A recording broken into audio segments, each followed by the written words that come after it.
Bonjour, aujourd'hui on est le 25 mars, je suis en Haute-Savoie à 600 mètres d'altitude et je vais aller voir si je trouve des moriconiques.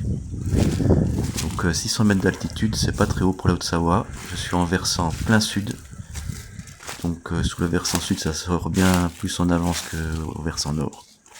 Alors bien sûr je vais dans un endroit où j'en trouve quelques-unes chaque année, j'ai très peu de place de moriconiques.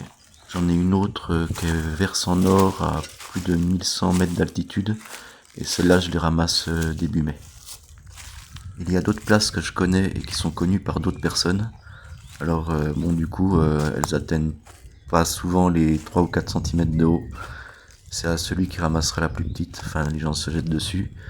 Moi, je ramasse pas en dessous de 5 cm de haut. Donc, en général, sur ces places-là, j'en ramasse jamais. Voilà, alors là on arrive dans la zone où j'en trouve. Donc là vous voyez c'est un petit frêne, là des résineux, là encore un frêne et des résineux. D'ailleurs on va regarder tout à l'heure s'il s'agit de sapins ou d'épicéas. Je vais faire comme avec les hygrophores de Mars. Je vais regarder maintenant à chaque fois si c'est plus des sapins ou des épicéas. Alors je regarde en même temps. J'étais venu il y a 5 jours et il n'y avait rien. En tout cas j'avais rien vu.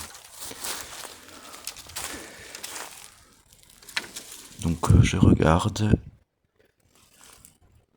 Pour l'instant, je ne vois rien. Ah, voilà.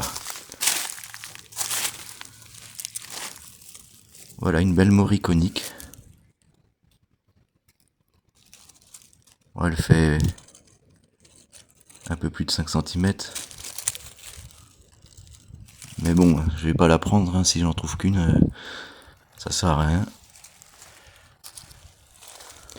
On va regarder un peu autour, il y a moyen d'en trouver une autre.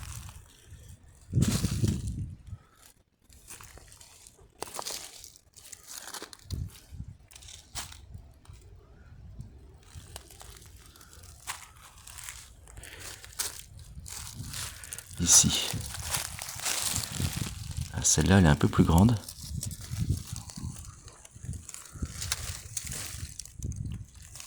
Elle doit faire 6-7 cm. Bon, ben on va encore regarder, avec un peu de chance, on va peut-être en trouver une autre, hein, ou beaucoup d'autres même, ce serait super, mais ça m'étonnerait parce que ici, j'en ai jamais vu plus que 3. Il faut faire attention où je mets les pieds. Il peut y en avoir des toutes petites. En tout cas, comme vous avez vu, elles ont l'air fraîches. Soit elles sont sorties il y a quelques jours, ou il y a 5 jours, peut-être qu'elles étaient déjà là, mais elles étaient tellement petites que je les ai pas vues. Mais voilà, en tout cas pour moi, c'est le début des moriconiques. Et les moris communes, je pense, ce sera dans une dizaine de jours. Alors là, la première morie que j'ai trouvée, et là la deuxième. Pour le moment, j'en ai trouvé que 2. Et maintenant, on va essayer de regarder s'il s'agit de sapins ou d'épicéas. Alors, je vais essayer de trouver une branche accessible où j'ai accès aux épines. Alors, j'en vois une là. Je crois qu'elle est peut-être un peu trop haute. Alors, on va essayer de choper une branche. Voilà, j'ai réussi à la voir.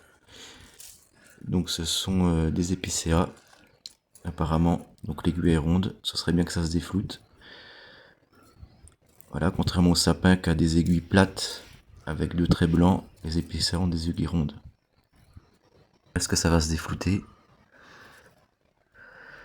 Alors, voilà, là on voit mieux.